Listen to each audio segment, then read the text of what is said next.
Your mind is a paradox. It can dream of an empire, but it does everything possible to keep you on the couch or in your comfort zone. It is capable of imagining an extraordinary life and at the same time finding 1,000 perfect excuses not to take a single step toward it. Every morning when the alarm goes off, a silent battle occurs inside your skull. One part of you wants greatness. The other part, the biological one, wants safety. And most of the time, biology wins. It is not that you are lazy. It is that you are programmed to survive, not to triumph. Welcome to Defying Destiny. William James gave us the first key. Action does not come after motivation. Action creates motivation. Here is protocol number 1, the reversal of cause and effect. The mistake that 99% of people make is waiting to feel like acting. They wait for the muse of inspiration to knock on their door. But biology does not work that way. If you wait to feel like doing something difficult, you will wait forever. Your brain will never want to spend energy voluntarily. The solution is brutally simple. Act first. Break the initial resistance of your primitive mind. Once you start, it will almost always want to continue. Move the body and the mind will follow. In the next section, I will reveal the exact Iron Minute technique, which uses neuroscience to hack this initial resistance. Now let's talk strategy. How do you break the paralysis when your body screams no? William James taught his students a technique that I call the Iron Minute. The premise is simple. Your brain hates big tasks. If you tell your brain, I am going to study for 3 hours, or I am going to run 10 kilometers, your amygdala activates the fear response. It sees a mountain and freezes. But if you tell your brain, I am only going to do this for 1 minute, the resistance disappears. Why? Because 1 minute is not a threat to your survival. 1 minute costs almost no energy. Here is the protocol. When you feel lazy, negotiate with your biology.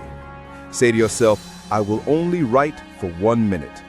I will only put on my running shoes. I will only read 1 page. You are tricking your primitive brain. You are lowering the drawbridge of the castle. And here is the magic. Once you start, once you break that initial friction, Newton's law takes over. An object in motion stays in motion. 80% of the time after that first minute, you will not stop. You will continue because the pain of starting is gone.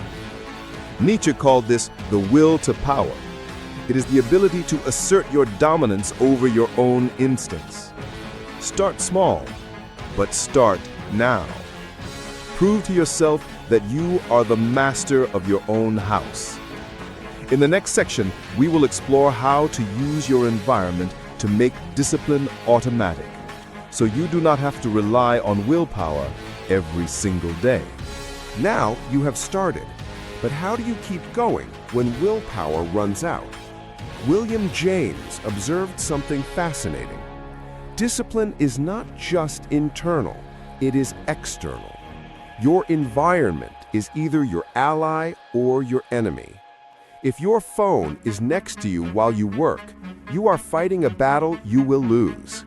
Your brain is designed to react to stimuli. So, protocol number 2 is environmental design. Do not rely on your self-control. Remove the temptation. If you want to read, put the book on your pillow in the morning. If you want to exercise, leave your clothes ready the night before. Make the right action the easiest action. James called this creating channels. Imagine a river coming down a mountain. If you try to stop the water with your hands, it is useless. But if you dig a channel, the water flows where you want it to, without resistance. Your mental energy is the same. If you fight every day to decide what to do, you exhaust yourself. But if you create clear channels, fixed habits and a prepared environment, your energy flows towards success automatically.